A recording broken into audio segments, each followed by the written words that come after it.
Welcome to Dead Genre Chronicles, a critical podcast on the diversity of JRPGs. Drawing from the origin of the genre to the present day, every month we play through a JRPG, and we invite you to play along and send us your questions and thoughts on it. I'm Devin, the host with the most backlog. I'm Becky, I'm trying not to mention FF15. I'm Leroy, I played 90 hours of a game in 2 weeks out of love. And the game in question is this episode's topic, which is The Last Remnant.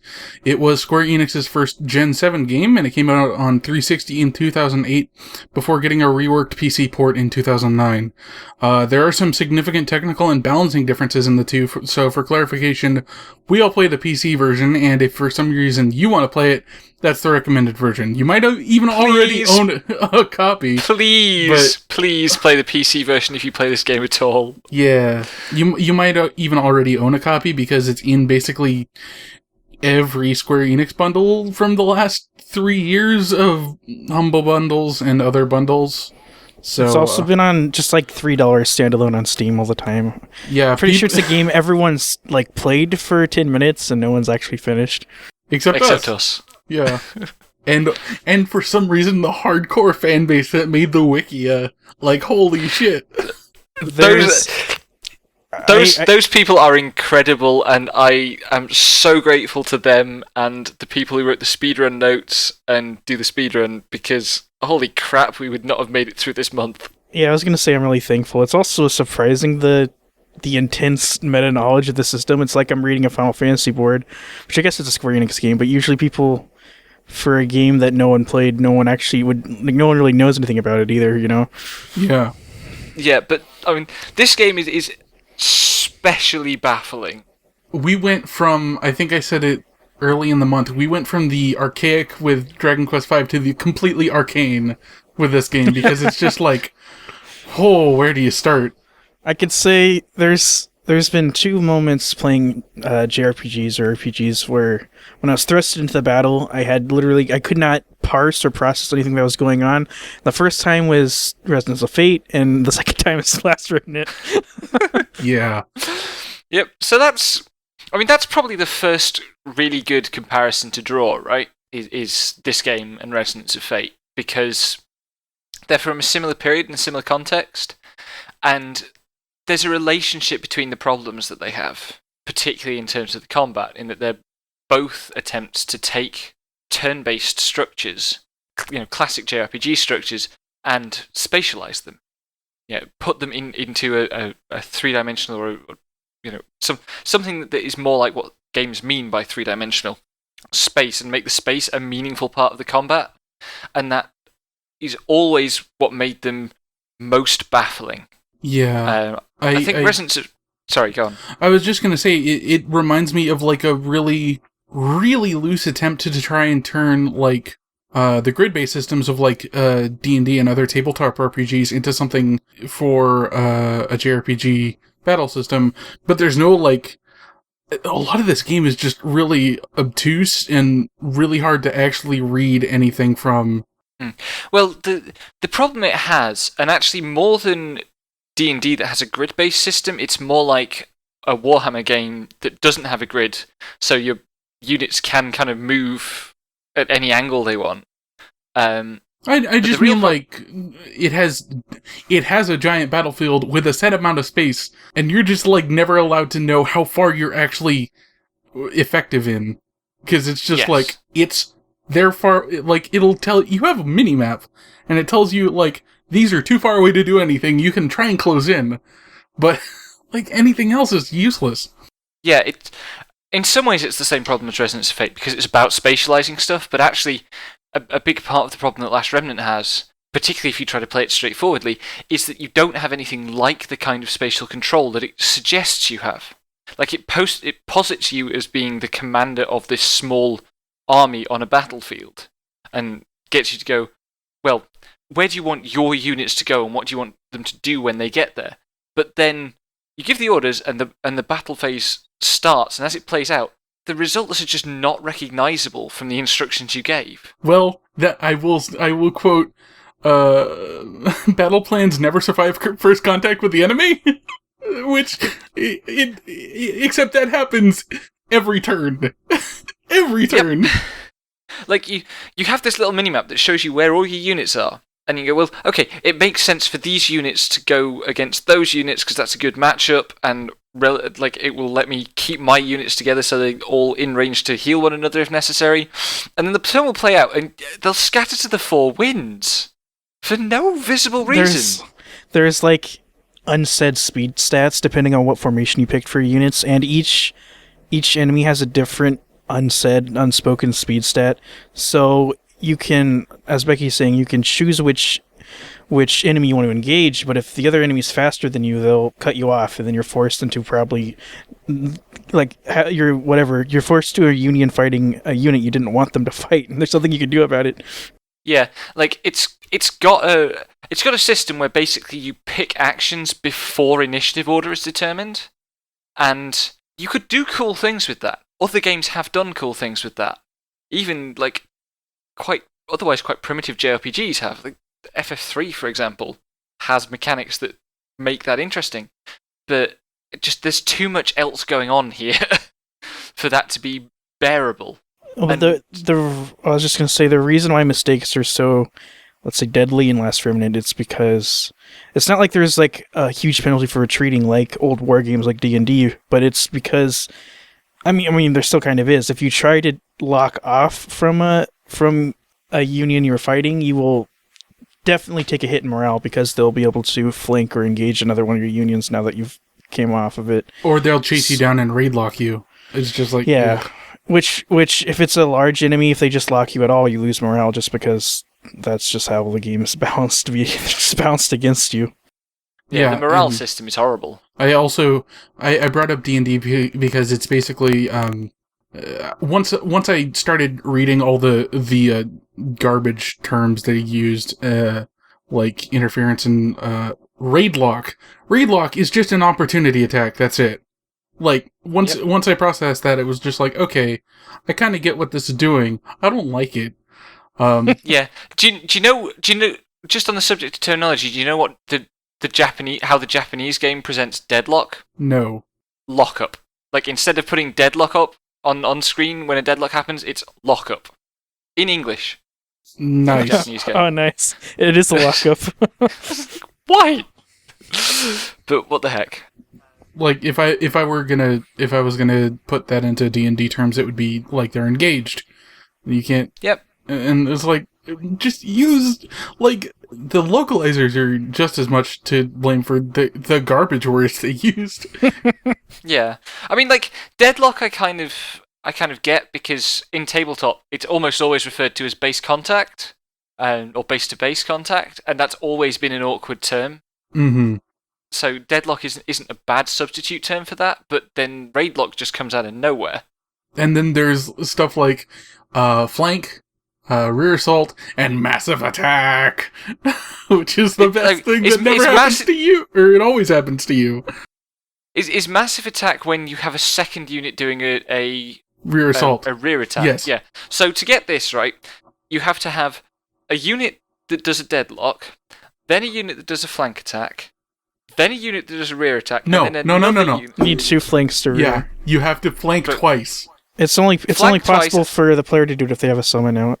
Well, no, because you can have 5 unions. And if they all attack the same target, and that target does not have any multi-lock ability... Which is never going to happen. Yeah, and it survives 4 further attacks... Yeah. You can get a massive attack. Granted, you'll see a massive attack just on you and never on your opponent.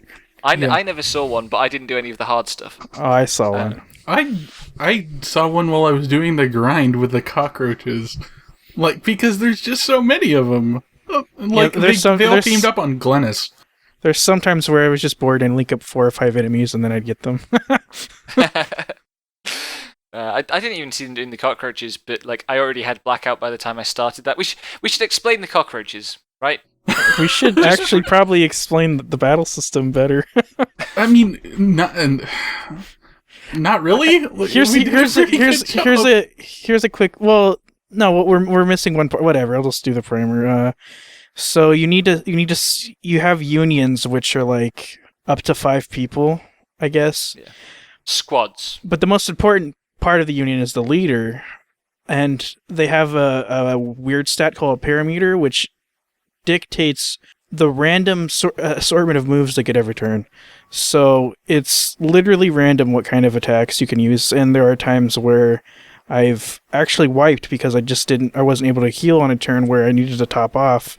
I wasn't damaged that much, but I needed to top off, and they rolled the dice and I couldn't heal that turn, and and that's the kind of game Last Remnant is. It's extremely, extremely random. It's random what kind of units are going to engage. It's random what kind of attacks you're going to be able to do. It's random what kind of attacks the enemy's going to do. Yep. Yeah, it's a very fickle game. Yeah, I mean, we haven't even mentioned the character development systems. We shouldn't get into that yet, but that's all random as well. Yeah, it's just random what stats you grow, random what equipment you get. Yeah, sticking there to the combat. So it's trying to simulate a battlefield, basically. And I think what they were going for was chaos. And okay, it's chaotic, but it's also unplayable because within the chaos they did nothing to make it tractable. And any fight of any that isn't completely trivial is kind of automatically overwhelming because there's a morale system, and if you're at low morale, everything hurts you more, which means you're likely to get stuck at low morale because your units will keep dying. There's actually 2 stages of morale, although they happen pretty much instantly. Oh. One is you take double damage, and the other one is where you get half your stats. So like once your morale starts flashing, that's when you're taking double damage. And then when morale caps out at the bottom, when it bottoms out, you get the debuff where you're all black. You see the blackness on your characters. That's low morale, and your stats are half too. So you take double damage, and you have half defensive stats. Which Jesus, I didn't even realize it was that bad. You get that with max morale too. You'll get double your stats, and then you'll take double damage. Yeah. How is that a good idea? It's not a good idea. But, like, I had this problem with, like, the fucking damage ranges on characters, too, are just, like, wildly inconsistent. Like, Yeah. Okay, I'm gonna come out and say this. I got tired of grinding, so I used a trainer to cheat my entire army to having their ultimate weapons and, like, all the arts that they would ever use. And I still hit for, like, less than 500 damage sometimes. At, like, full morale. Was that on basic attacks? Yeah, no. Like, it was using... On actual arts? Yeah, it was like using Peerless Cross-Strike, I think, hit for like 500. I was just like, the fuck? Yeah, like, even big hitting moves can vary a lot, like, from 10 to 50,000, for example. Yeah, so the full confession is, Devon used a trainer, I got halfway through the game, got completely walled, and restarted and just copied the speedrun strats. And then Leroy, God bless you, played the whole game properly and did everything and worked out all the systems, and that's why it took you 90 hours. Yeah. So this month, Leroy is very, very pure. I crucified myself for this game. It wasn't worth it. You really did. Yeah. Oh, I mean, I put a lot of effort into Resonance of Fate when we did that, but I did not do as much as you've done for Last Remnant. I don't even get a lot out of it because all you really need, once you read the wiki, you know the concepts behind the game. It's not necessarily that complex. It just takes forever to do anything in the game. Yeah. But yeah. I still did them.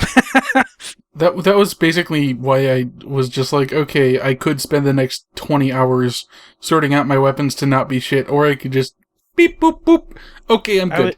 I would say this is a long shot, but the closest comparison to that Last Remnant is a roguelike, basically, because in a roguelike you get random stats, you get random items, and you're in these like room-sized confrontations where you're giving random tools and you have to make the best of it, and you'll usually fail.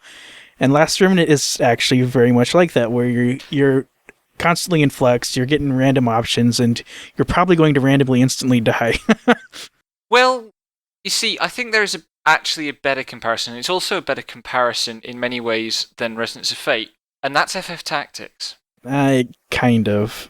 Like The thing in Final Fantasy Tactics is you actually can have absolute control over the board, which you never can in Last Remnant.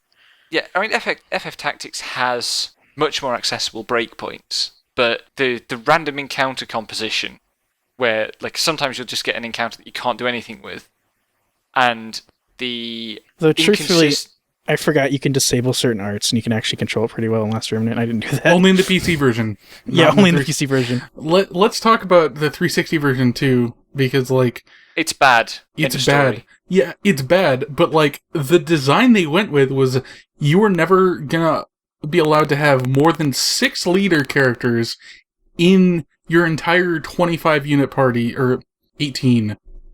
Yeah. Which is a weird number. That's an important point. So unions, these squads that you can build, you're allowed 5 unions, and a union can have up to 5 members, but you can't have more than 18 people in your active battlefield at the same time. So unless you cheat with a trainer, you can never have 25 dudes on the battlefield, like 5 full unions. You can only ever have like 4-4-4-3 or 4-4-2-2-2. I can't remember. No, 4-4-3-3-2 or something. Bad anyway. So yeah, I could see the really smug game design behind it too. Like the designer would be like, you have to make a meaningful choice here. Do you want the stronger unions, or do you want to be able to flank attack and increase your morale? Which, according to theory crafters, is actually better to have 5 unions almost always. But yeah. I never had the stats for that, and I wasn't going to fuck around, so I just did 4-4-5-5, so I could actually take a hit of War God and not lose the game. Yeah, the thing is, okay, so in the 360 version, you're allowed to have 6 leader characters, which are unique characters like Rush, who was also mandatory in the 360 version, which is fine, because he learns a bunch of shit, and he's actually kind of useful as a unit. Not as a character, but, but basically, you had to fill the rest out with soldiers. And the thing that makes leaders different from soldiers is that leaders learn new schools of arts. That's it. They have a bit higher stats too, but like the goal.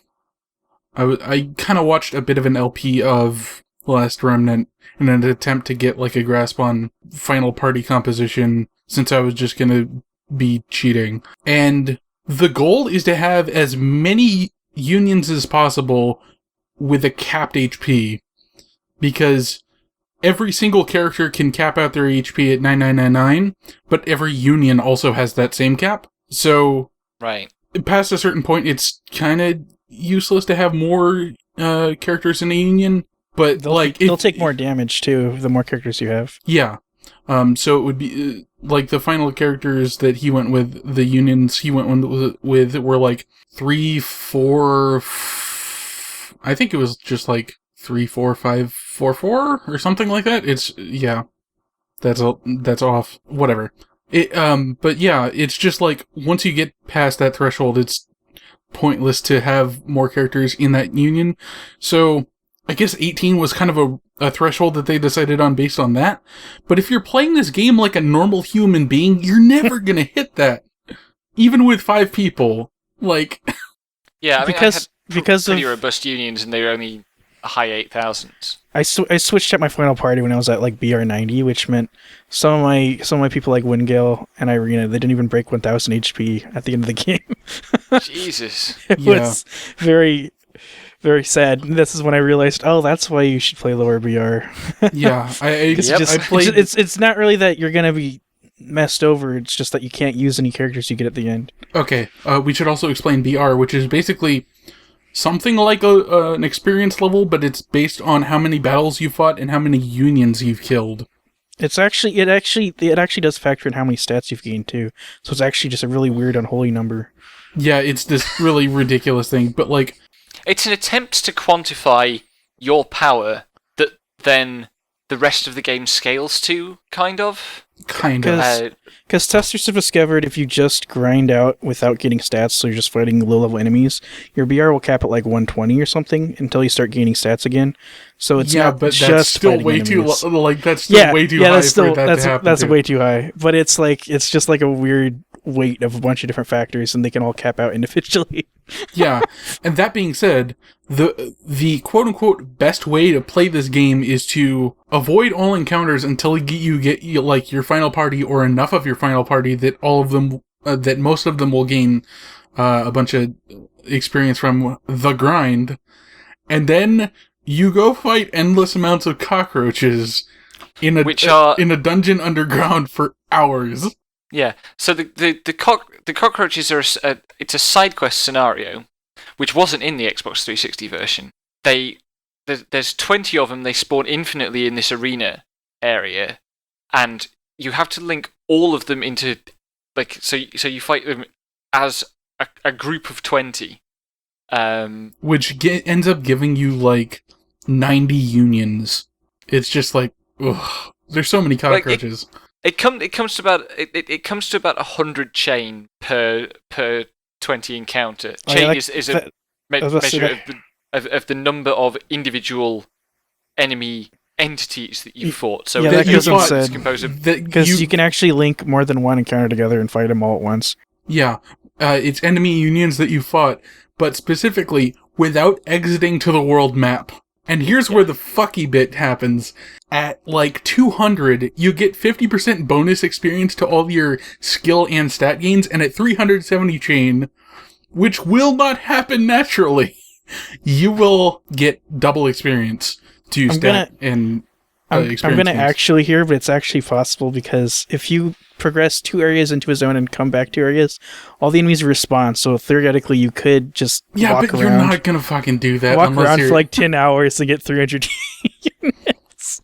It's so... Oh my god. This game, if you haven't figured it out, this game is a chore. Like an actual chore. It's pretty horrendous. The game is every single bad idea just put in the game. Somehow they still had enough left over for Final Fantasy 15. If Xenogears is a mistake of like narrative ambition, this is like way too much mechanic ambition all at once. It's like, hey guys, well, we haven't we've been kind of talking about stat gain, but not really.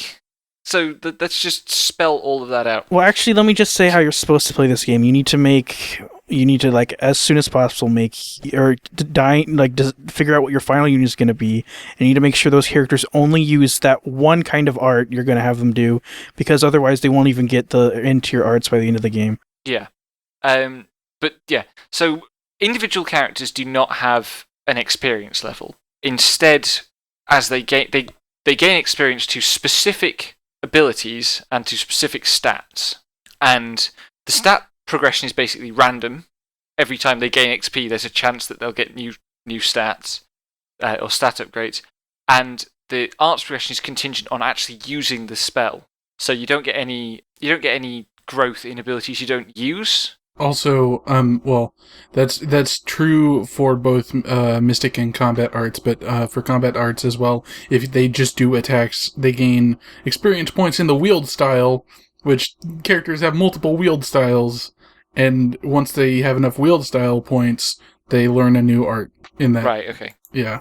But yeah, so in some ways, like, it's grasping at a really interesting concept, which is kind of decentralizing character growth, right?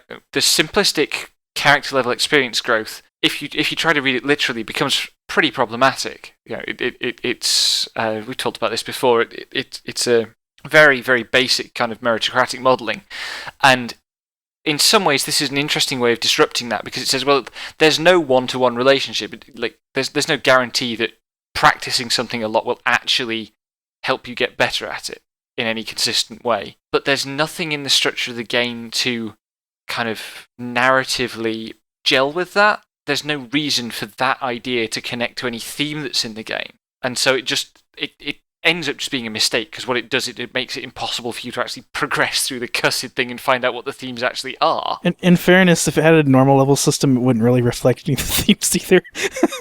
True.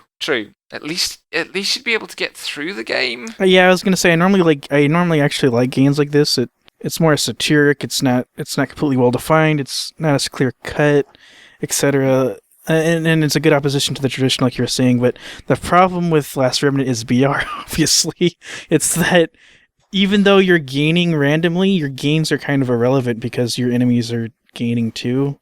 So, Yeah, and the enemies gain in a much more consistent way. yeah. Yeah. So if you have bad luck, then the enemies just wind up streets ahead of you, and there's nothing you can do. It's a weird smokescreen where your stat gains are just like inflation of the game, and they don't necessarily have an impact unless you level wrong, and then you're actually going to struggle a lot. So you're either on par or you're kicked in the dust. Yeah, I compared it to Skyrim because there's a lot of comics out there that make the joke like, oh, I think there was one specifically that was just like, while you're making a bunch of daggers to train blacksmithing, the zombies are training, and they're getting ripped, and they're gonna fuck you up because you're not training your sword hand, you dumb fucker. It's honestly even kind of true in Last Remnant, because you could theoretically just level potions, lotions, and traps, which are like useless, but then everything just got like 30 and 40 levels, and you have no staying power. Yep. Yeah. The other thing we haven't mentioned is equipment. Oh. And yeah, so there's a complicated crafting system in this. Millions and millions of ingredients. Like, you can upgrade items, you can craft new items, you can buy items. Very, very clever and complicated. The only character that you can directly equip is Rush. Except, and he's got four slots. It's so ridiculous. Like, I have to emphasize, every single enemy has like a drop table filled with like 10 items, and every single shop, some shops have specific items you can only get there for crafting, and they're like rare. There are rare enemies with rare items that you only get in certain places, and there's even like dowsing places where you can mine out materials that sometimes are only in one dowsing point in the entire game. Yep. And the only person you can equip is the main character. Yeah. The only person you can directly equip is the main character. All your other party members, if you have they have an inbuilt, a programmed-in list of their kinds of equipment, and if you have an item of that equipment in your inventory, every so often they will ask for it. The problem is it's an extremely small list, and it depends on what kind of spec they're going, which is determined like in three different ways, and two of them seem inconspicuous. It's where your party member will ask Rush, what should I do? What should I train from now on? And you see that and you think, okay, this is either gonna change their stat progression or their art progression. But no, this actually just only dictates what kind of equipment they're gonna use. Wow, I didn't know that. Yeah.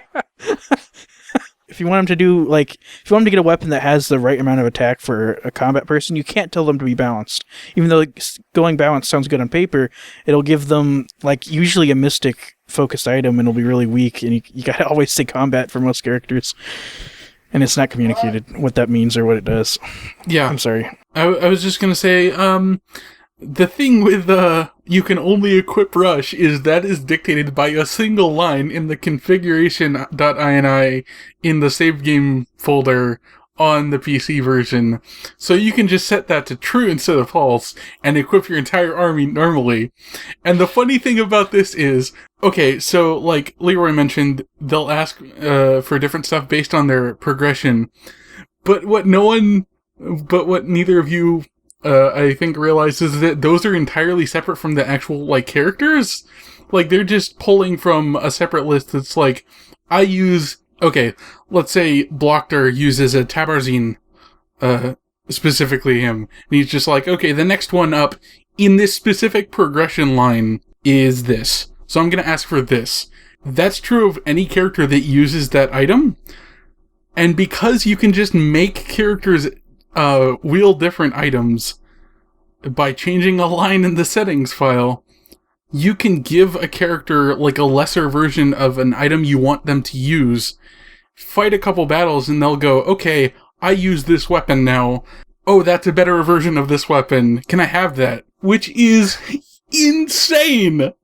That's actually intended because some characters will ask for items that will change the upgrade line permanently. Yeah, I know, but it very rarely happens, but it actually happens naturally in the game. Oh my god, it's just, you can just change a line and equip them with whatever the fuck you want, which is a much better solution. Yeah, just to bring it back round to why I brought that up. What that is supposed to show, I am sure, is it's supposed to make these characters feel autonomous. You can't dictate to them what they use, how they use it. You can occasionally offer them prompts and advice in ways that it's not clear what the effect will be. But it, like, Or as with- why they're asking Rush for the advice. Sorry. yeah, like, well, we'll come on to that when we talk about the narrative, I'm sure. But like, it's supposed to be kind of a way of decentralizing the mechanics. You know, it's not you, the player, are magically in control of everything and everybody does what you tell them. It's, you know, here's an organic, messy group of people that you have some position within and some influence over, but it's not perfect. And again, it's just like, that would be an interesting game, but it's not this game because it doesn't actually make anything of it. My cynical take is that the reason why, for example, you can't choose from your 100 arts on Rush at any time in battle, and you can't equip other characters is, I mean, partially that has to be true. It has to be to like make it feel more autonomous, independent, more like military, I guess. But also, it feels kind of like a concession for convenience. Like they decided, because it's in the debug files, right? But they just decided, well, people don't want to manage like 18 characters' equipment, so we won't have that in the game. And we have way too many spells, and it's too hard to sift through them. So we can automate it and make it so the AI chooses from the right set of spells at any time, so you're not bogged down in the menus. It's like an attempt to make the system more legible, but it actually just makes it harder to understand.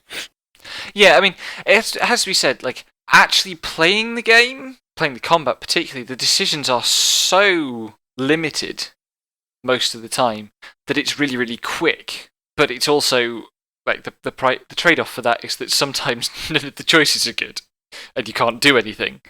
So passing turns or just having everyone attack and doing no damage, even though you have max AP, is like something that happens way too frequently. Yeah, there even with my cheating to have like 5 points short of max AP and like having like 500 AP even naturally and having all of my unions go, yeah, the best thing I can do is just attack. That was real frustrating. In my opinion, you can say your thing first. Well, or like you'll get the basic attack option and then 4 healing options, none of which actually heal a target that actually needs healing. Oh my god. And then when you're desperate for healing, you'll get 7 attack options and no choices that let you heal. The thing I learned was like there's an option that's like, I forget what it's fucking labeled, but it's like stands by but heals unions that need it. And it's always targeting the union that you're actually commanding at that time. It's always a self-target. Yeah, but it will just go around and heal units. And I was just like, oh, that's really good. And it's an early to mid-game strategy to just have a fucking union that is a couple of healers just darting around the battlefield, not getting deadlocked, and just healing people that need it. I basically took that to the final boss. Well, by the time I hit the final boss, all my characters had, like, Vivification Herbs, and also, like, Irina had Kiss of Life 3 naturally, nice. So I was just all my characters had remedies users that are extremely good, so I was just always having someone deadlocked, definitely, so I could revive constantly. It's like they deadlock until they die, and then they're coming back, basically. Basically, the good strat is to have a flying column that will heal instead of attack, which is usually a flying column's forte. And then, until you have enough good units that you don't need that, and everyone can heal, and everyone, in my experience, generally healed when they were about to get their ass kicked, so... But that's just RNG playing nice. My favorite command of the heal ones was the one that says heal them, because it'll keep you deadlocked if you need to be deadlocked, but if you have 2 people deadlocked and everyone who's deadlocked is fully healed, they will break the deadlock and heal someone else. And so that one, if I have everyone using heal them, my party will be fully healed and I'll continue to be deadlocked. Which the only time it ever worked out in my favor was my winning run fighting the Fallen, my 20th attempt at that boss. But I got to keep chaining that, and I was able to defeat the boss pretty easy. Even cheating, that boss kind of kicked my ass. Yeah, that boss is ridiculous. That's a side quest boss, right? That's the one that has a 10 turn time limit, and it's super stressful because you can't tell how much damage you've done. Can't really keep track of it because the numbers are too big.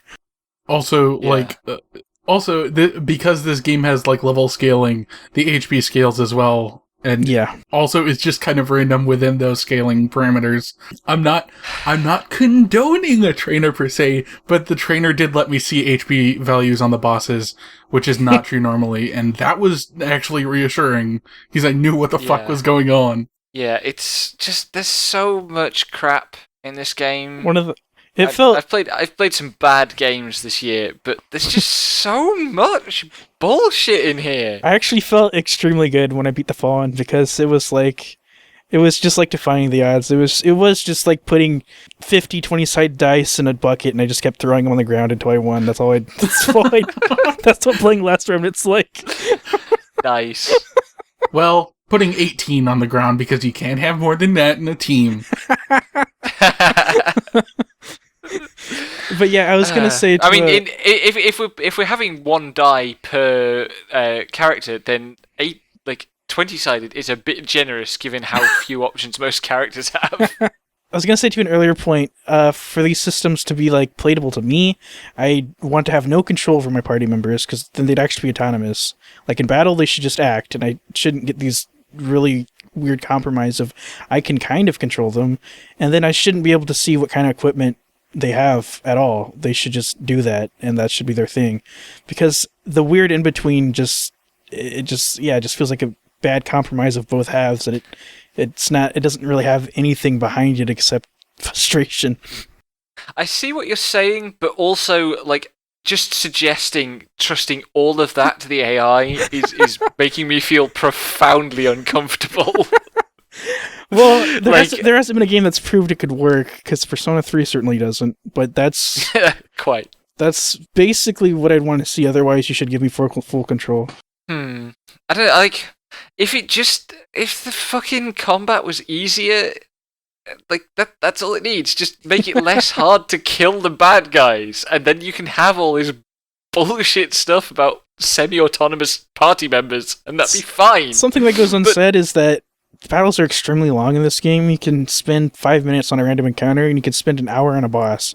And so, can do, yeah. Like, why the game lasts 100 hours, it's because of that. It's just because it's extremely long to do anything in the game. And also, if you want to grind efficiently, you're going to grind for at least, 5 hours. Just killing fucking cockroaches on turbo. Just ugh. It took me 10 hours to get to a point where I could actually beat the last boss from getting to the last boss.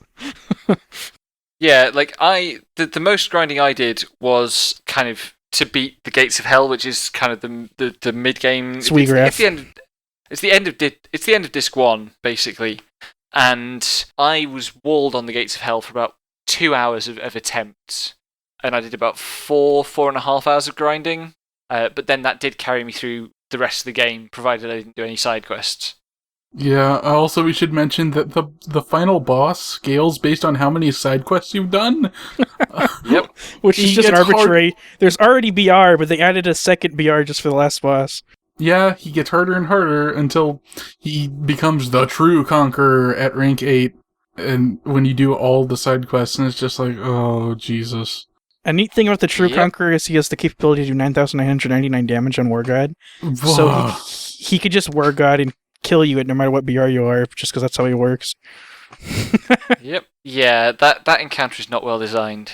It's also the only place in the game. So something the game does, which is a small spot of light in the swamp, is that it's very, very good at giving you save points. Like between every time there's a boss rush, there's the opportunity to save between every boss until the final boss, which is a standard boss fight immediately into the final phase of the final boss fight, who then summons extra bosses.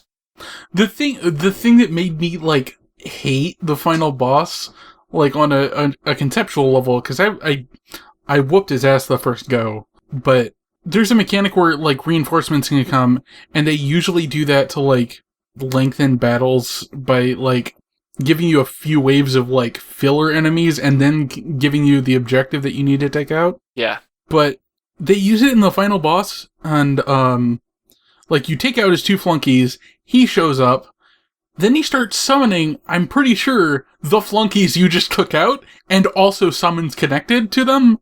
And it's just like, Jesus, dude, calm down. That doesn't... True Conqueror doesn't do that. I didn't witness that. I swear to God, Royas was around after I killed her, which is just like, no, that's wrong. Why are you here? That didn't happen to me, but he does summon... He did summon 2 bosses from early in the game. I took out the one that you fight with or Emma. I forget which, because it doesn't matter. Yeah, I want the to say stone giant maybe one. I got lucky, but I fought him a bunch of times. I don't think the True Conqueror summons anything. They just figured he's enough on his own. No, you did all the side quests, so, like, you turned off his remnant summons. Oh.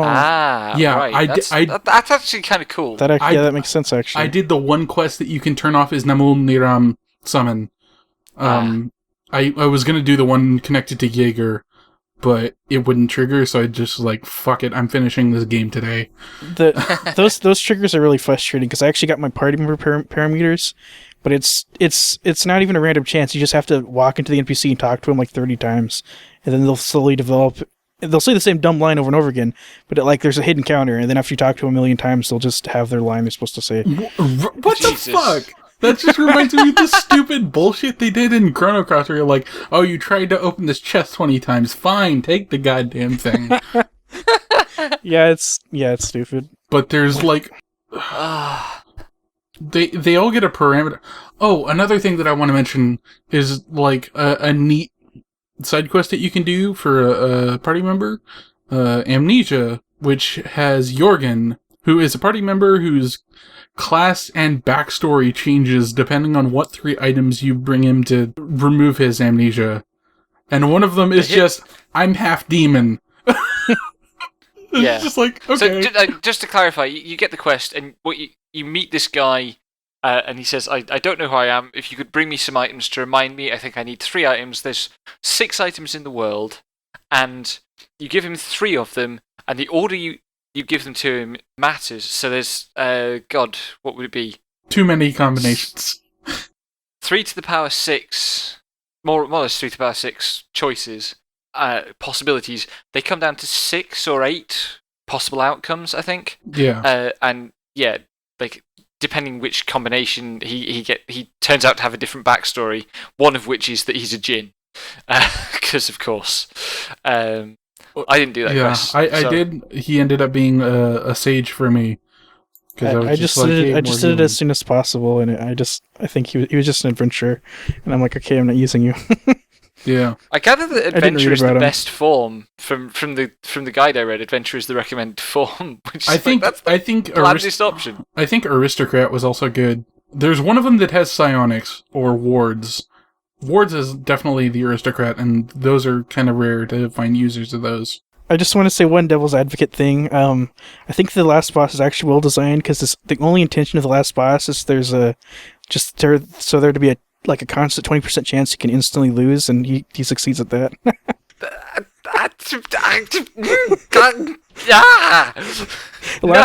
Last Remnant is just constantly and literally stacked against you.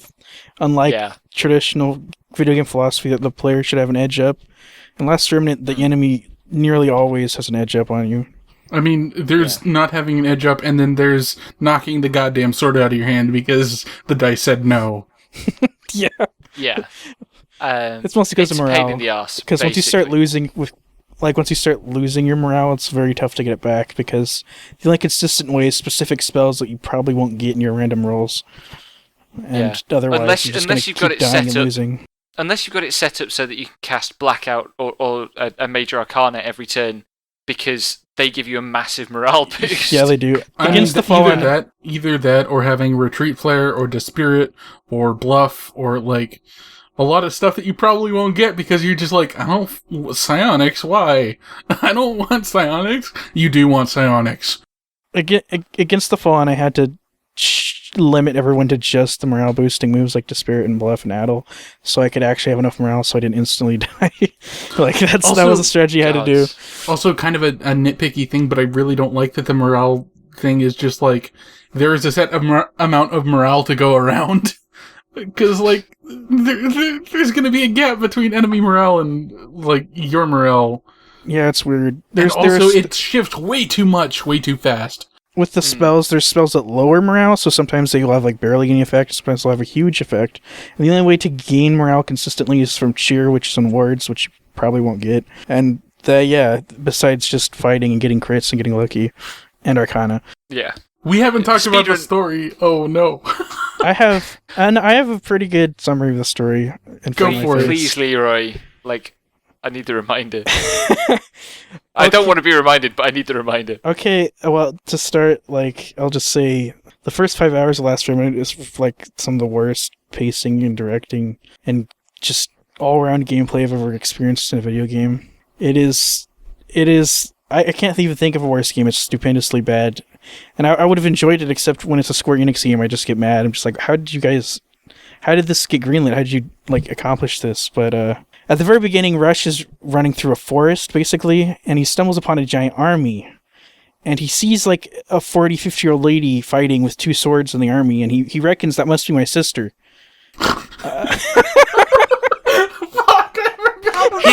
His younger sister. Right, his younger sister. Who has never held a sword before? In her life. So he runs in the middle of a giant, these literally 2 armies clashing. He runs in the middle of them and runs up to this girl and says, "I finally found you!" And rightfully, she's extremely confused because that doesn't make any sense. But then you fight, I'm pretty sure that's when you fight the introductory battle without any explanation of the game system, so it is the most disorientating experience you'll ever have in a video game. Should also be noted that the enemy army in this scenario is just a random herd of monsters. Yeah, they're just fighting monsters that have somehow assembled into an army and are attacking. Like, it's a defensive action that you join in for no reason. But anyway, sorry. Continue. You'll mash attacks until you can use David's. Does he use Gay Bolg or Ex Machina? Gay Bolg. Gay Bolg. He's not allowed to use Gay Bolg, I guess, except maybe he got permission from Self-Play, I don't know. So you'll probably just smash attack, so you use a special attack, and I think it's supposed to endear the battle system to you to show how, like, flashy and dynamic it is, but it has the absolute opposite effect. And then, just like Xenogears, the floor caves, and then you fall into a pit, and you have to do the most boring dungeon ever with a character you don't know. But before that, actually, you have to do, like, this is just, like, 10 minutes in the game, they do a flashback showing all Rush's backstory. After they do that ridiculous opening, they show the actual opening of the game, in which you find out Rush's sister was kidnapped by... It just looks like a demon thing, but it's actually Jaeger's remnant. And that happens, but the girl, Emma, doesn't believe his story, and she talks to... but then David comes... And Rush is able to use, like, a time stop remnant, basically. And because of that, David conscripts Rush. Basically, he forces him into his army just because he thinks... Well, he does recognize Rush's name. Oh, does he? Because Rush's parents are well known. Yeah, that's true. And at first, I thought what it was is David, who is he's kind of a local lord, basically. I thought he was like, oh, this person is connected to the Sykeses, who are a big important political family, and I can use him as a pawn. That's still definitely what happened. But, like, I mean, your summary will continue. We will find out that never actually happened. Actually, no. There's a side quest which David confesses to saying that's exactly what happened. Yeah, but I mean, he never actually uses Rush. No, he doesn't. He doesn't leverage Rush. What David says, it's never clear how he might have done either. No, it's not. Which David says is he was so impressed by his optimism and naivety that he abandoned even wanting to exploit him, which is like, sure, whatever. I just ship Rush and David, and that's my opinion on those two. But yeah, I mean, you're not wrong. But anyways, so then there's like some more filler. I think you do fight another battle with monsters while also chasing around rumors of where Rush's sister is, and you do find her, but she's like being mind controlled by this mage named Wagrim, and he summons a thing, a remnant, and you fight it. But that's actually a long part of the game, but it's too long. But then you go to Congress, you convene in Congress to talk about both the looming threat of the Conqueror, and David personally wants to talk to the leader of Congress about Irina because he figures her kidnapping has connections with the Academy, who researches remnants, which is where Resh's mom and dad works. But the Congress never actually convenes because, like this Aryan Nordic joke of an Alphamare character, the Conqueror, he just walks in and binds a supposedly unbindable remnant, and he holds it ransom, demanding that he gets recognized as a lord, which is, by the way, completely useless because the Conqueror has already conquered other lands. That's why he's called the Conqueror, and he can bind any remnant at any time for any purpose. But for some reason, he's binding this one temporarily to be recognized formally as a lord. But Congress never even convenes to even decide that the Conqueror's a lord. So this whole scene is just really dramatic to introduce the Conqueror character and has absolutely like zero narrative weight in the story. Yep. But next you go looking for your dad because you actually did find your sister. She's in custody of Hermione, and he says it's cool, it's fine. I don't remember the excuse he gives. He gives some bullshit excuse. And Resh is like, that sounds like bullshit. And David's like, well, but then you find, you get a trace of your dad and you find out he's exiled below the city. And it's unclear why he's exiled, and it's unclear what's stopping him from getting out. But when you get there, he just comes out anyways. And then when he comes out, he instantly gets cursed by Wagram again. Wagram just shows up and curses him into a coma, which I guess is the reason why he didn't come out before. But then why did he come out with Resh? I don't know. So then your Resh's dad's in a coma, but then Emma suddenly knew the whole time and remembers where Resh's mom was hiding in exile. But instead of telling everyone this, he says, I have a secret thing to do with just Resh. And then they go to this secret place where his mom is conducting research. And it's not really clear why she's conducting research because there's no way their mom knows about Hermione's ambitions, and there's probably no way she knew about the Third Committee, but maybe she did. I don't know. But even if she did know about Third Committee, what? Who's the Third Committee? The Third Committee is the shock force organized by Wagram and Hermione, like at the bottom or at the black level of the Academy to do experimental remnant research, is what they say. Oh. Yes, I vaguely remember. So either she even if she's aware of the Third Committee, her research wasn't doing anything. So I think she was like, I don't know why she hid, but she hid away to try to protect Irina, which like it sucked. It didn't do anything because Irina got kidnapped while she was like in the middle of nowhere, and her results was just this little tablet, which I don't even remember what the tablet does. It turns things into remnants, I guess, which doesn't actually directly help Irina either. It puts remnants to sleep and turns them into like talismans. Yeah, it lets them. I think the lore on the item says that it lets remnants be used by anyone. But anyway, she doesn't like do anything, but she's like hidden there. And Emma knew she was still there. And it's really weird. But it doesn't matter because your mom and dad just like, or your mom just comes out anyways. No, wait, I think she stays there. Yeah, she stays in hiding after telling eventually about Irina and him. She eventually comes out, but it's like never really clarified what your mom and dad are doing or why they're even present in the story still. Oh, but it doesn't matter. You go to actually save your sister because you don't trust Hermione at all, especially, and your mom says something about a conspiracy. So you go down the aqueducts, and that's where Wagram summons the Gates of Hell, which is an extremely hard boss. And you don't actually face Hermione, you just skip by him and keep going because there's an underground tunnel to Wormskeep where Irina's being held. And you fight another extremely hard boss with Jaeger and his Remnant Laboman. I just like those names. And at the same time, it's at the same time, Emma is back at Athlum, and she goes to fight the Conqueror by herself. Hang on, no, we're getting wires crossed because by the time you fight Gates of Hell, Emma is dead. Oh, really? You're confusing Gates of Hell with Nest of Eagles. Nest of Eagles, that's right. I just totally forgot the Nest of Eagles. The most annoying early game fight. Well, like the Nest of Eagles is the first place I got really walled, and I was walled. I was trying it on stream for like an hour, and then I gave up, and went away and did a bunch of leveling and beat it, and then the 3 bosses down the line is the Gates of Hell, which is even harder. So Nest of Eagles is where the Conqueror's force, that's the Conqueror's 2 generals, is like attacking Athlum. But at the same time, the Conqueror himself just strolls into Athlum to take the giant sword there. Yeah, the Conqueror's army is attacking Selipole. Oh yeah, that's right. And the Athlum army is dispatched to fight the Conqueror's army and protect Selipole, and Emma is left behind to protect Athlum, and the Conqueror just shows up at Athlum, and there's a really good fight scene between the Conqueror and Emma. It's extremely good. It's actually very well choreographed.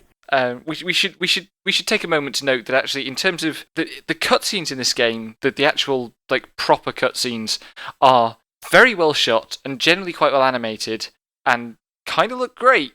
And everything else about the game is visually terrible. It actually oscillates. I would say some of those cutscenes are extremely boring and poorly directed. You'll see the kind of style I'm talking about right when you start the game, and you see when Rush is talking to Emma and stuff. It's like this very pallid lighting and awkward angle, and a lot of cutscenes are just everyone stands in a formation while the camera just looks at them. Like so there are kind of two levels of in-engine cutscene.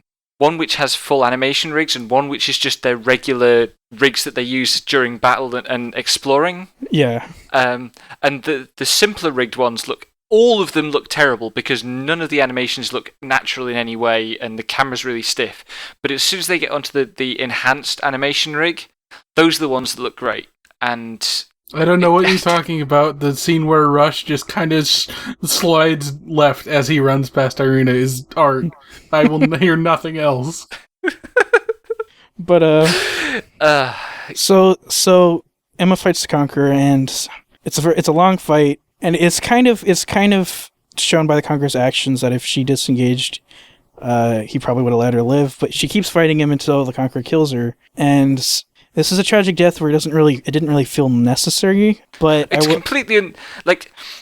completely unnecessary because immediately the next scene, Emma's daughter, who looks exactly like her, turns up to take exactly her place with exactly the same skills. Right, and there's very few. I guess there are themes of like paternalness in the game, but it's like Rush's absent-minded, useless parents, and vaguely David's dad, and nothing else. So like. That whole arc is just like... I mean, the actual thematic content of Emma dying and being replaced by her daughter is it's not possible to have a 50-year-old woman in a video game. Unfortunately. It's as simple as that. I really liked Emma, and I was like, this is not a great development. Yeah, I love... Emma is genuinely a character I really like, and I wish that she was in the game more and not randomly killed off to be replaced by a younger version of herself who is probably there to be a love interest for David, but that's what Rush is. I would say, yeah, that's what Rush is. I would say it's not as bad as Merrick's death, for example, which is like bottom tier worst deaths in video games is Merrick's death. It's like that didn't need to happen. Like, at least Emma's characterized well enough to do all the work after, but the death itself was just really unnecessary. I think it's a worse... I know that kind of Marig's death really bothered you and it didn't bother me quite as much, but I definitely think Emma's death is worse precisely because she is replaced. There's narrative reasons for Emma's death and understandable consequences for Emma's death, and I don't think Marek had either. But getting replaced right after is pretty bad. But like technically Marek just gets replaced by the way the battle system works. Because you can only ever afford people, so when Marig's out, you just get the little kid again. I don't remember his name. True. Rowan. Yeah. So once you get Irina back, it's just a pretty long cutscene where Hermione dies, Wagner kills him, and I guess the Conqueror's forces are fighting a kind of a coalition of everyone's like a just army. They don't really explain, but the people are fighting, and Irina like inexplicably binds to Nagapur's remnant. She just like binds it, and then there's a literal nuke scene, and I don't think there's any other way to interpret the scene because they're all fighting, and then there's a giant explosion, and they get nuked. Yeah, I didn't connect that to Irina specifically. I thought the remnant came alive of its own and just destroyed everything. Nah, she gets glyphs on her faces, and she totally. I thought that was her defending them. Yeah, that was her defending her. That was defending them because that summon gets used in the final fight with the Conqueror. I saw it get used against me. So like that remnant. Is one of those things you can do a quest There's no one else there to bind it, though, and remnants don't act on their own. Well, I thought that was the point that they do. Yeah. Like, the Conqueror and Rush. But, okay, there's like Conquer and Rush is like those are like super special examples. And one of them I was guess there. I guess that's possible, but the thing that protects people is the talismans, and Irina never had to do Marion's Blessing to invoke the talisman, and neither does Rush. They just do it. Like her Marion's Blessing turns on, and then like literally right after that, Remnant comes to life and nukes. And the nuke doesn't happen like near like on the town; it happens on the enemies where they're not fighting. So it'd be very confusing for the Conqueror to nuke their own winning army. But I guess that's your interpretation. I mean, the Conqueror is a character that does not actually need to exist. So like, I don't know that it makes sense to like. None of the story makes sense, but I thought what happened was that something about what Rush and Irina had done to kind of protect themselves and survive that series of encounters, like in the aqueducts and then in the Worm's Keep, had kind of set off the Remnant, and it had woken up and just destroyed everything, because part of what the game is about is that actually the Remnants are sick of humanity. Yeah. The thing is, there's still it's still possible, I guess, because of Rush and the Conqueror. But besides Rush and the Conqueror, literally no other Remnants work on their own. And if they like, there's only two things they can do: they can be binded or they can fall out. And if that thing acted on its own, it would also be broken, and it didn't do that either. But like, whatever, it honestly doesn't matter who nuked, because all that like matters for the rest of the plot is that the nuke happened. Yeah, and the game doesn't go into it, but because of the nuke, like this is all just like there's a black background and white text, but they talk about how this is the more interesting part of the plot. But the world like destabilizes, and there's a lot of revolts, and there's a lot of mistrust of the government and the lords that control them. And they speak of like a lot of like Rush deals and truces as the Duke of Gore becomes the new chairman of Congress. This is all like 5 sentences you click through really fast. Yeah, this is basically the transition between Disc 1 and Disc 2. What happens is there's this cataclysmic event where this remnant goes off and blows everything up, and that completely destabilizes the world order, and there's a 6-month time skip in which it is all sorted out. Somehow. And then the game restarts. Yeah, so I can't even remember what the prompt to action is at that point. I got it. So the genius solution to placate everyone's worries about there being too many and too powerful remnants is to go find another remnant they just discovered. So you go to the beach where there's another remnant, but I think the remnant isn't there. It doesn't really matter. I think it's there. It's there. You but show like up the group and all the of evil people. Yeah, all the Conqueror's generals are also there, and it's a really cheesy anime introduction where they're just all there. Yeah. And they take the thing and they all teleport out. And then you're like, whoa. And then everyone's confused, and you hold more meetings of Congress, and then you decide to fight all of them because apparently they all have set up base right next to you. And so this next stage of the game is where you fight 7 extremely long fights against 7 bases. I hate that section. And it's so bad. There's 2 things that make the generals kind of cool. It's that you meet each one of them in a random side quest. So you see them that they're just people living their life that I guess they find the Conqueror charismatic. Like nothing's really explained in Last Remnant. And so the generals are neat, but it's really bad to fight all of them at once when they could have like mixed them into the narrative completely really easily, and you could have fought them throughout the game.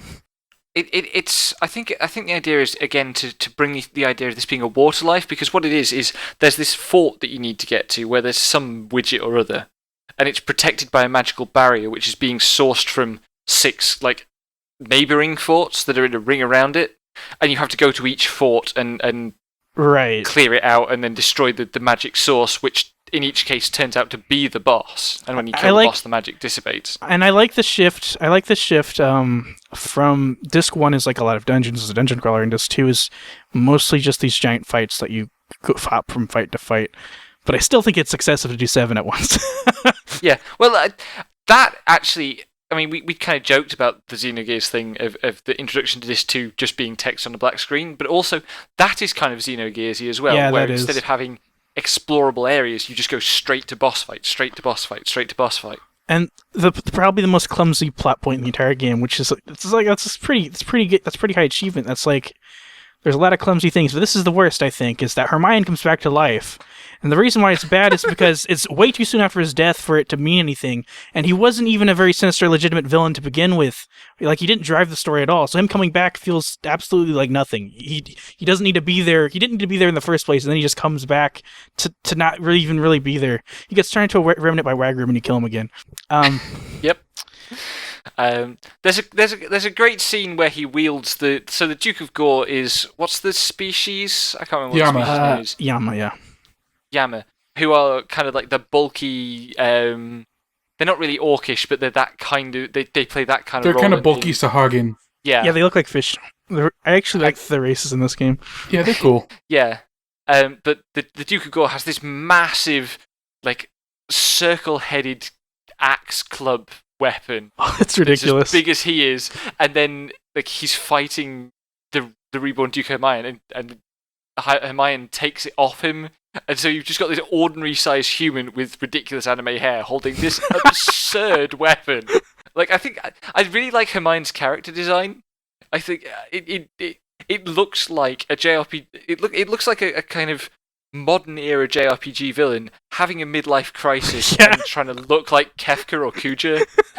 Or Seymour. But still wearing the suit. I was gonna. Or Seymour, yeah. I'm like, I will do for this aside. There's extremely good like concept art and direction and just like core design and all kinds of things. Last Remnant. It looks amazing all the time, out of context. Yeah, it's a game to look at a screenshot gallery of and then not play. Please don't play it. Yeah. Okay. Anyway, back to the plot. Yeah, the next section, I think we're trying to. I gotta mention something real quick. You can recruit the Duke of Gore after that sequence, and oh my god, it's just you have to talk to him very specific times. In between each space. Yeah, you have to talk to him before you do the 6 spaces, after the first one, after the third one, and after the 5th one. Then after all of that, and after he gets his shit kicked out by Hermione, there'll be a quest you can do, and then he'll be recruitable. And it's just like, that's too deep. I did it, but that's too deep. He should just be there. I mean, we mentioned that Emma gets replaced by her daughter, and I think I remember reading. So you can meet Emmy, the daughter, in each city in the world before that point. Yeah, I did that. Mm-hmm. And there's a little cutscene with her. You have to meet them in a specific order. But I think I remember reading that in the 360 version, Emmy only joins the party if you've met her in all those places. Wow. So if you don't do that right, you completely lose access to one of the most powerful characters. Oh my god. I guess don't play the 360 version again. Do not play the... Under no circumstances play the 360 version. Dear God. If you make this mistake, make it on PC. Yeah. Oh. Anyway, back to the summary. The summary, I think their great idea now is just to find the Conqueror, because they have a machine that tracks remnants, and they can track him because they assume because he's holding remnants, but it's actually because he is a remnant. And he's in a forest, so you just go there. I don't even remember what he's doing in the forest. I honestly don't remember. Irina goes there, and he's there. She just goes there by herself. Yeah, so, like, and he's baiting her. Yeah, they like turn on the machine for fun, and they're like, "Whoa, wait, did we see him?" And everyone's like, "What should we do?" And Irina just leaves. Yeah, I guess that's what happens. It's really dumb. That's why I remember. Because I think Irina thinks she leaves because she wants to save. She wants Rush to not risk himself. Yeah, basically. And she thinks she can control the Conqueror with Marion's blessing, but it turns out she can't. But she tries. But yeah, you go to the forest and you save Irina again. And then, but the Conqueror is just way too strong. And so at this point, everyone's like, what do? We can't do anything. But it doesn't matter because you don't have to make up your mind. The little baby Duke of Cubine from Celeplay pops up and he's like, hey, you guys get your independence for no reason. And it's now your job to go talk to the God Emperor because I don't want to. So now, and at which point you go, wait, there's a God Emperor? They've been talking about it in side quests this whole time at least. And also the hierarchy.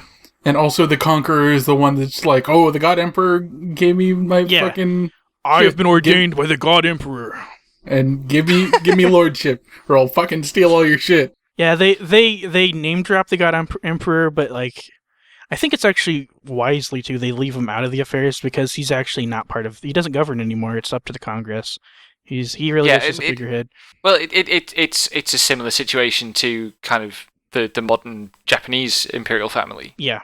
Or the British royal family, say. It's a symbolic post. So you go to Underwalt, which is the capital of the world. I don't think they ever called what this continent is. I don't remember the name.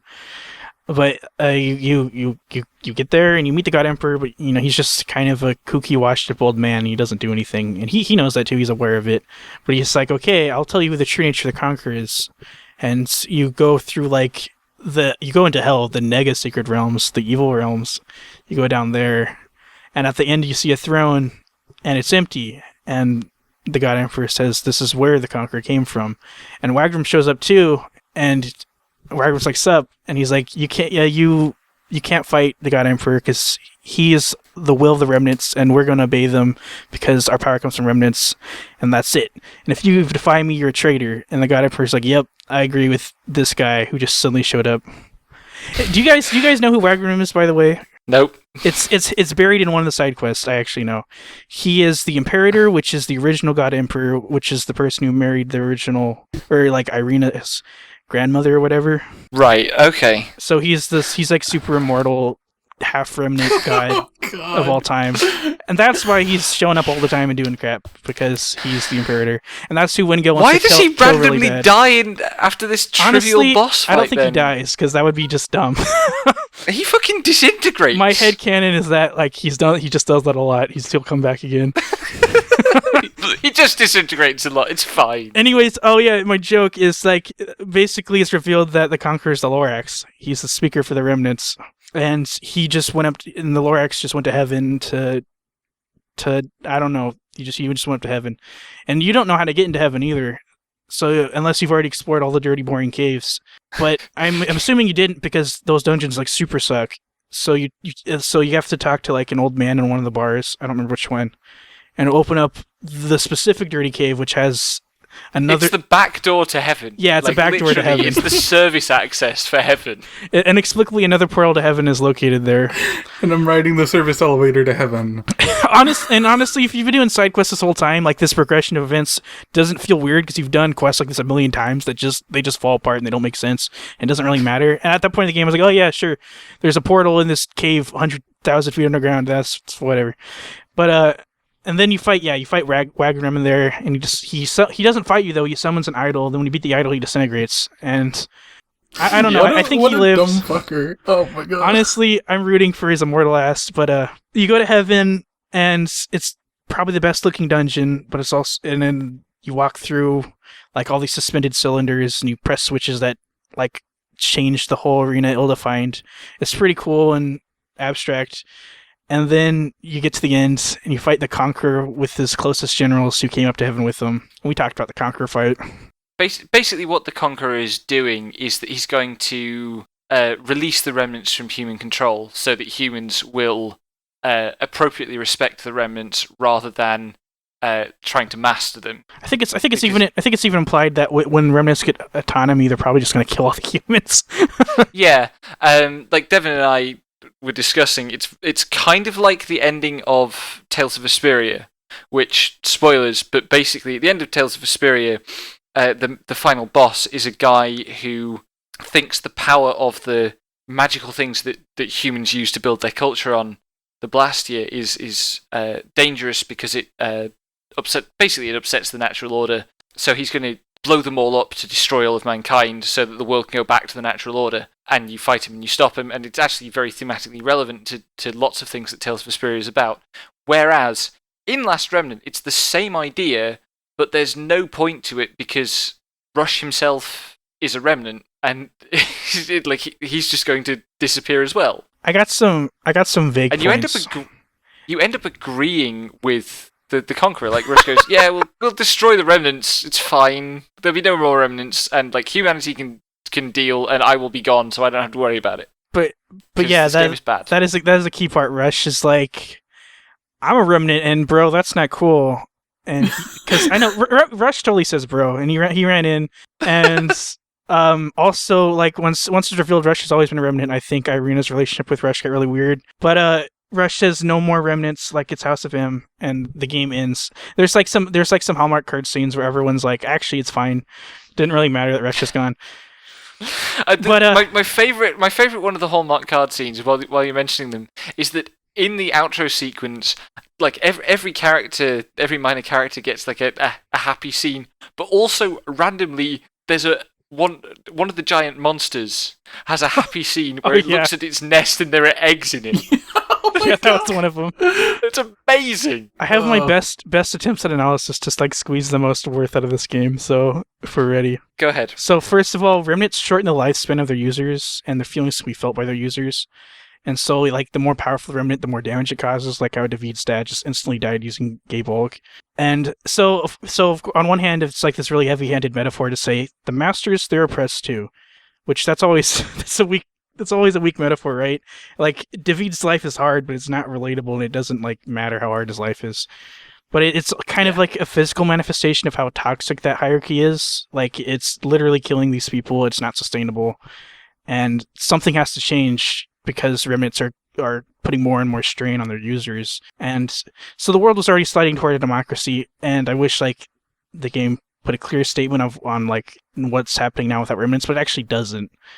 And a critique, that's another thing that would actually connect to the mechanics really right? well.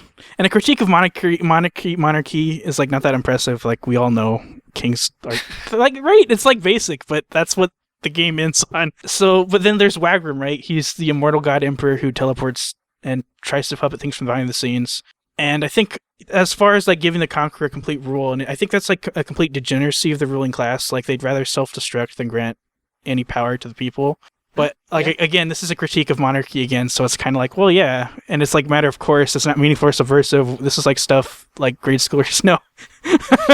But like you can also see Wagram as like at the best, like a metaphor. It's like old power, old money that never goes away. Like regimes will shift and change, but they'll still be like mucking their hands in it. If you don't like reach all the way down the root and pick it all out.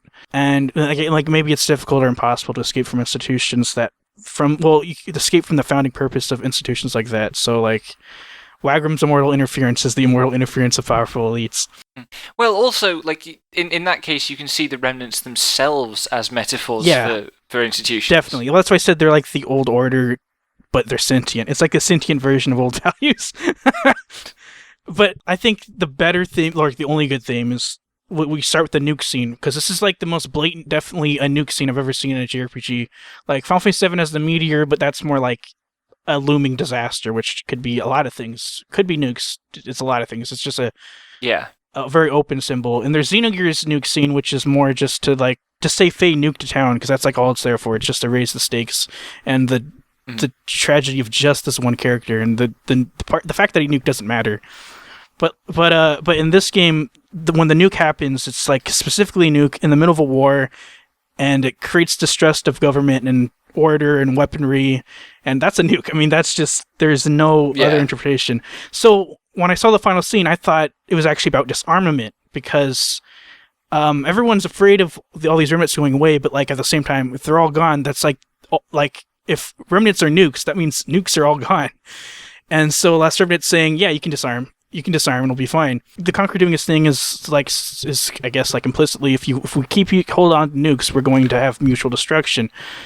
But like, I mean, it's still like a fantasy MacGuffin that they're just all dematerialized, and there's like no real interrogation of life after nukes at all. It's just they're just gone. Well, there's also actually like the society that has the remnants as its ultimate weapons and defense doesn't really have any parallel enemy. No, it does. Any kind. Well, there's no remnant holding enemy power. That's the thing. That's the thing. The Conqueror. That's the thing where like, if they even bothered to show how a revolt would be messy and bad with remnants, like that would be a bit of actual background, right? But they don't really show any conflicts that aren't one-sided in Last Remnant. Yeah. But to its credit, I haven't experienced, like, I don't know a lot about not game fiction, but I've experienced a lot of things that are pretty much explicitly about disarmament, so that's neat, I guess. Yeah, I mean, the theme of, particularly around the image of the nuke, but the theme of super weapons, obviously huge in Japanese culture. You think about Akira and Evangelion. Yeah. But in some ways, like, I mean, FF12 has a super weapon plot, very clearly. I heard FF9 has something like a nuke scene or something like that too, but I don't know anything about it. Yeah, like, I can't really comment on that one because I've not played it. But these ideas do come up. Like, I don't think Last Remnant does anything that palpable with it. No. But in some ways, it's more aware of what a super weapon is than some JRPGs that play with the idea of super weapons. Right, yeah, that's pretty much all I'm saying. I don't really have anything else except, like, thinking about what Rush was this whole time. Well, I think because, like, let's say all the remnants are sentient. That means they must have a hierarchy, and they must communicate. And the Conqueror and the Rush were put into this world on purpose, which means the Conqueror is like this incredibly powerful, fully developed default that's always going to give the remnants their sentience. And Rush, on the other hand, is made to integrate with humans and learn their customs and independently decide if humans are worth saving or not, because if that's not his existence, then he's like a broken remnant, which is way more boring. So, like, assuming he's working as properly, he integrated with humans, and it's like the will of the humans to decide what happens to this old order of remnants. And, like, ideally they probably didn't want to be destroyed, but, like, they made this system where one of the possibilities is that they're all cleared, they're all gone, because that's something Rush can do. And so that's kind of interesting. I don't know what it means, though. I guess so. I'm kind of sick of let's test humanity to see if they're worthy of continued existence. Yeah. Or, sorry, they're not humans, are they? They're Mitra. It would be more interesting if it was overtly religious, but it's not. It's more just like, yeah, these things that always had power have more power than you, and they're deciding if you're okay. Yeah. I mean, like, it's overtly religious in the sense that it's all tied back to a god emperor. Yeah. But you could replace that label with anything, really. Yeah, structures of religious devotion aren't relevant at all. So yeah, like, the plot doesn't really add up to very much, partly because it's badly delivered, partly because it's just bland. Yeah, those are much generous takes. There are, like, no characters in Last Remnant. All that came from, like, history and relations I found in side quests, because there's zero character development. The cutscenes are, like, not even a minute usually, and the characters don't interact. They just say what they're doing. The writing is really bad, even if the camera works good. Yeah, the writing's pretty bad. It's the entire core mandatory experience of this game is just really dry. There's like, I took a long time to describe everything because there's so much and all of it's pointless. There's, like, the Conqueror's aims to default remnants. He didn't need to do, like, none of the story needed to happen for him to just go up there and do it. It's just it feels like a story made up, like, as they went along, or it's like just an excuse plot. Here's our scenario. These things are gonna happen. I guess it's very haphazard. That leads quite neatly into something I want to say, maybe as a wrap-up, or as my wrap-up, which is that this is a Square-Enix game, so a Japanese game, but it uses Unreal Engine 3, and, you know, one of the things that is and it's not even really a stereotype, it's true about the Japanese industry, is that they tend to make a new engine for every game. It's not common for Japanese devs, particularly Square-Enix, to reuse an engine, and certainly not to use a third party, and not to use a non-Japanese third-party engine. And, you know, the use they make of it is not great. Particularly the 360 version runs like ass, and there are all sorts of weird physics glitches. People, bless them, the Ceti, the kind of frog lizard people, have big flappy ears that just the physics engine doesn't know what to do with them. Also, Rush has a butt flap that sometimes cuts through him. Yeah, Rush has a butt flap that sometimes clips forward through his hips. I think it's just because, like, straight out above his penis. It's amazing. I think it's just because it spawns there, and it spawns, like, horizontally, and it's supposed to fall into position, but it spawns in front of him instead of behind. So it's just, like, at the start of a lot of cutscenes, there'll just be a butt flap through Rush for some reason. Also, shout outs to the massive, I guess, clipping problem that causes absurd amounts of screen shake when the Conqueror spawns in the final battle, which was just, I don't know how that happens, but anyway, it's in this foreign engine, and the environments and the character models are great, but there's very little connection between them. The most severe example of which is when you go to the Sacred Lands, which, like, You go to the Sacred Lands fairly early on in the plot as a kind of preview, and then you go to the Hell equivalent of that, which is exactly the same environment but with black It's rather black than this white time. textures. And then you go back to the Sacred Lands at the end, and it's the same environment each time, and you spawn in, and the first area is like this very classic JRPG climactic area of this narrow cliff-top pathway up to a massive rock claw with a glowing crystal in it. And you're walking towards it, and you get halfway along, and there's a zone transition, and suddenly you're on top of a lift that is descending into a completely different area. I was so mad, actually. I wanted to walk that whole thing, but Me too. They decided, nah, you don't want to walk it. And I'm like, yes, I do! Yeah. But you go into this other area, which is also visually compelling in its way, but completely unrelated. And every town has this incredible model that it's its remnant that's in the background that you can't ever really see, but it's there. And there's no coherent theming to any of it. And it just feels like what Square did is go, well, we'll play around with this UE3 technology a bit and see if we make anything of it. And they just had their designers make a bunch of assets, and then they threw them together into a game without really thinking about how they went together. You know why you're not wrong, and that is because, like, reportedly, that's how they developed Final Fantasy 13 as well. So, well, I mean, FF13 though has a coherent logic to its environment. oh, definitely. I just from insider takes, the way they developed the environments was just independently all at once, and Yeah. they tried to string them together later. They did a better job with FF13 than they did with this one. Oh, But yeah. It has that feeling of, we're just going to make a bunch of assets and throw them together any way that works and hope we get a game out. And the plot is the same.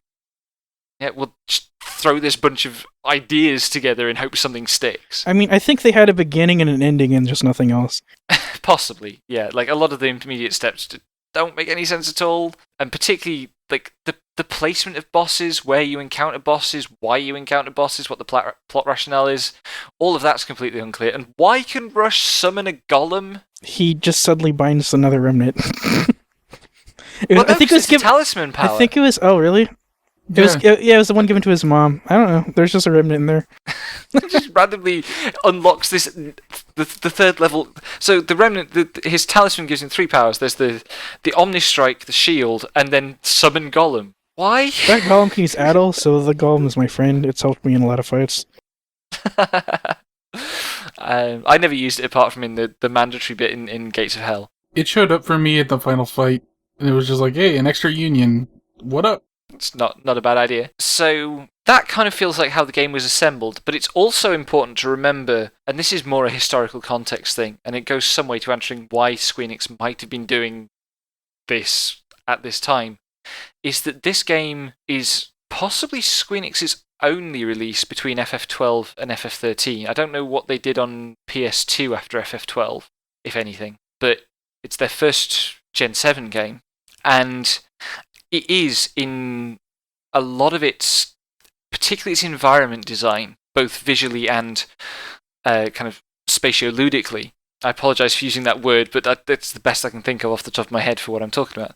It's very like a combination of FF12 and FF13. It's got FF12's kind of, the way spaces flow into one another is very FF12, except that in FF12 it's contiguous, whereas in The Last Remnant, every time you change zones, you get bumped out to the world map or to the town map or whatever. You can't run from area to area in a town. But particularly the dungeons in Last Remnant feel just exactly like FF12 dungeons.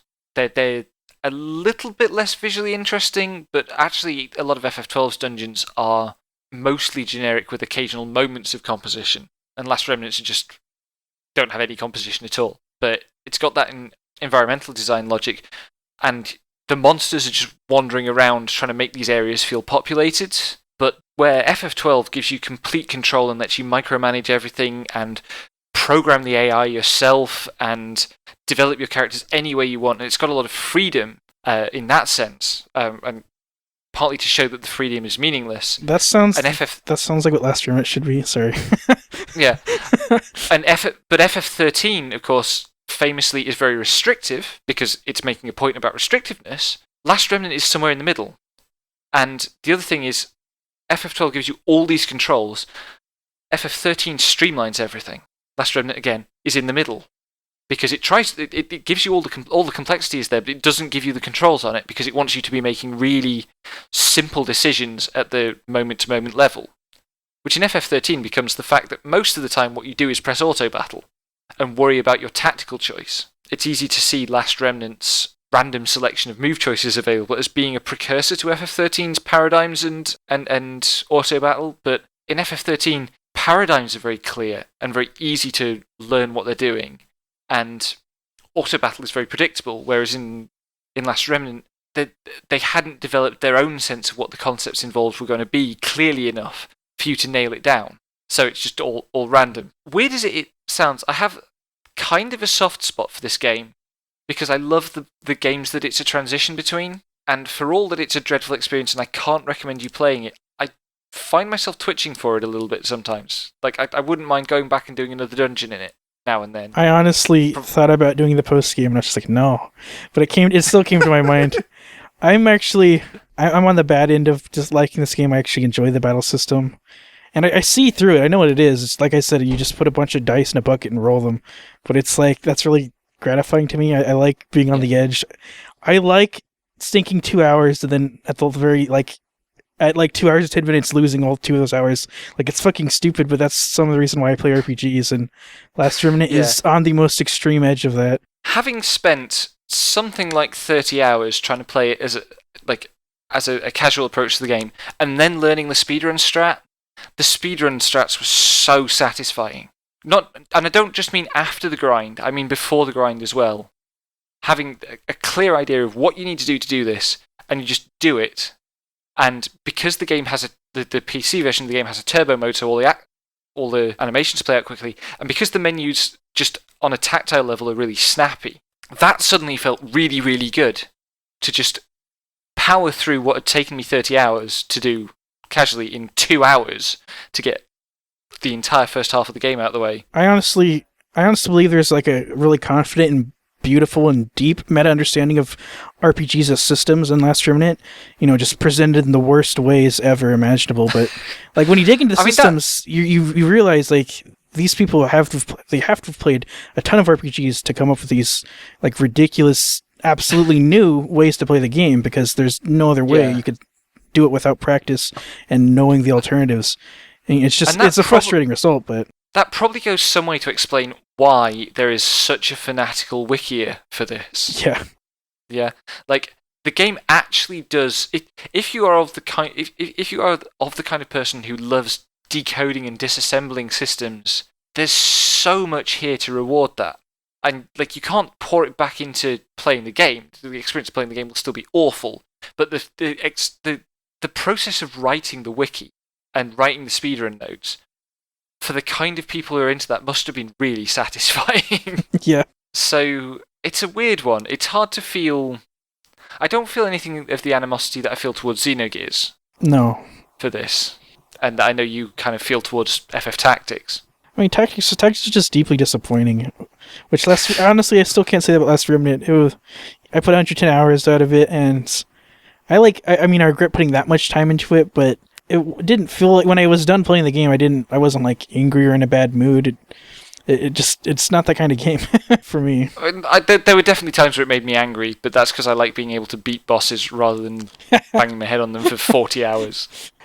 Well, Don't put boss fights there's into so many RPGs. option systems, though. I always felt like there was a new game plan for me to attempt. It wasn't. I don't know. It feels as close it is. It also feels really open at times. Yeah, I guess so. Devin, any closing thoughts? Yeah. This game is fun to theorycraft for, but I fucking hate it. I'm not gonna give any qualifiers for that. It's bad. Fuck this game. It's got that thing. Devin's not gonna like this comparison, but it actually reminded me of Disgaea, except it's not elegant like Disgaea. It's like extreme super pretentious nerd style, where Disgaea is really fun and straightforward. More like a non-Gaia than a Disgaea. Sure. It's what it has though, I guess, is that thing where really that really, really random games have, where you find yourself fantasizing about, oh, what if I got this good roll and then this good roll and that. Theory and then it never crafting happens. is the worst, like, for actually playing video games because, Actually, like, it's gambling. And it's like, Yeah, okay, sure, if you win, but you're not going to win 99% of the time because the game is garbage. It reminds me of the card games too. I was just going to say card games. I was just going to say, like, building like ridiculous combo decks in Magic that 9 times in 10 they're not going to work, but the one time it works and you summon the 20 mana monster on turn 2 and your opponent just goes, what? That is why Last Remnant works, because occasionally it gives you that. And it keeps promising it's going to give you it more and never does. And yeah, it's gambling. It's a Skinner box thing. Yeah. Skinner boxes are more effective if there is no relationship between when you press the button and when the reward is delivered. And that's Last Remnant. Don't play it. The Last Remnant Remnant will not give you a reward when you want it. A Let's Player speedrun would be like really worth your time though, because you can understand the system and not touch the game. Yeah, a speedrun would be great if you skip from about the 2-hour mark to the 4:15 mark. You can skip all of that because it's completely the same stuff for 2.5 hours. It's grinding cockroaches because JRPGs are a fucking joke that cannot be topped by parody. 2 hours of a speedrun fighting cockroaches.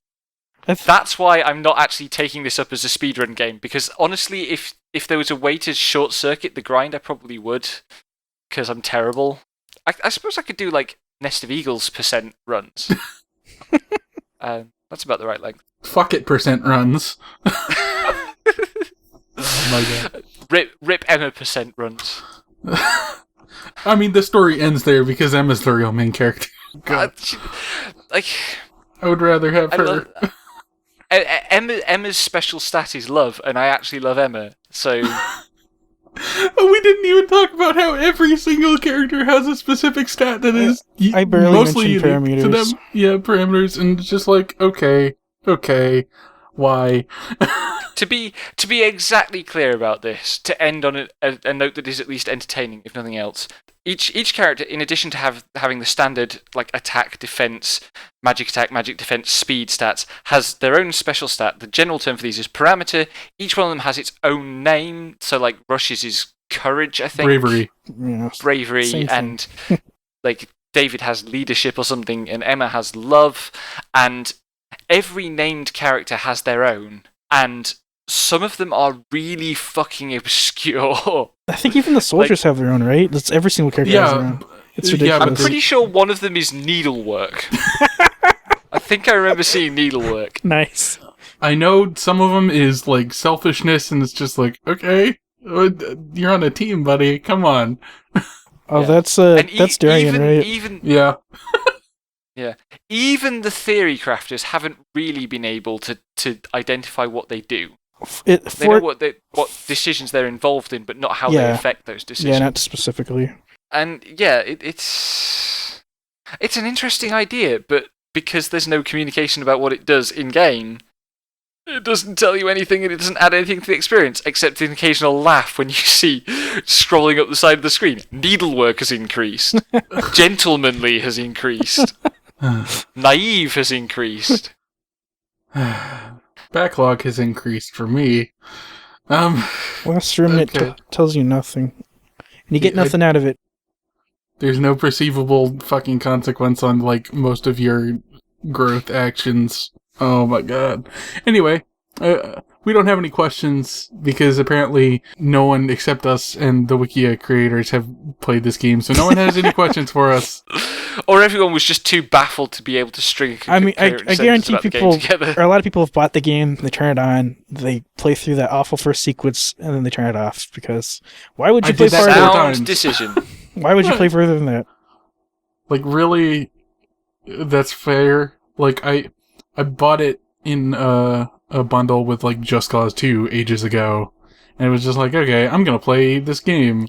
Then I get to, like, the bit where I finally get to, like, you have to do Gasland Caves and Rebelia Ruins. And I got to that point, I finished those, and I'm like, okay, nah, I'm done. Bye. I own, do that I three own times. two copies of I own 2 copies of this game. I have it on Steam and I have the Xbox 360 version. You should chuck the 'Cause- 360 one in like a trash fire because No, someday I'm going to actually do a video on like the opening of the 360 version, just to preserve for all time how technologically incompetent it is. oh my god. Because it lags on just ordinary animation, on idle animations. Jesus. The load times are fine, but it lags on idle animation. It's unbelievably bad. Well, thanks for joining us for this episode of DGC. Next month, we'll be playing Suikoden 2, a PlayStation 1 game that's part of a series loosely based on a classical Chinese novel that has since suffered the fate of being a Konami IP. Suikoden 2 is often called the best of the series, and is also described by some people as being the best JRPG ever, so of course we'll be looking at it. Suikoden 2 can be bought on the PSN for $10 or roughly original equivalent. After that, we'll be playing one of the most popular games on the market, a turn-based JRPG that millions play with every entry. From kids to adults, it does incredibly well every time it comes out. Thanks to a push on Patreon to make it happen, we will be playing Pokemon Sun and Moon in January. It will be Becky's first time playing a Pokemon game, but as for our audience, if I have to say much about the series, I'd be surprised. We deemed it was appropriate that she start with Gen 7 of Pokemon. Fair enough. That worked out. You can find our work on our website, jrpgsaredead.foi, or our Twitter at jrpgsaredead, or individually at Invisible for me, at Eat the Pen for Becky, and at Was Not Why Not for Leroy. You can also support us on Patreon at patreon.com/deadgenre. Join us next time for episode 17 of Dead Genre Chronicles, No True Runeholder.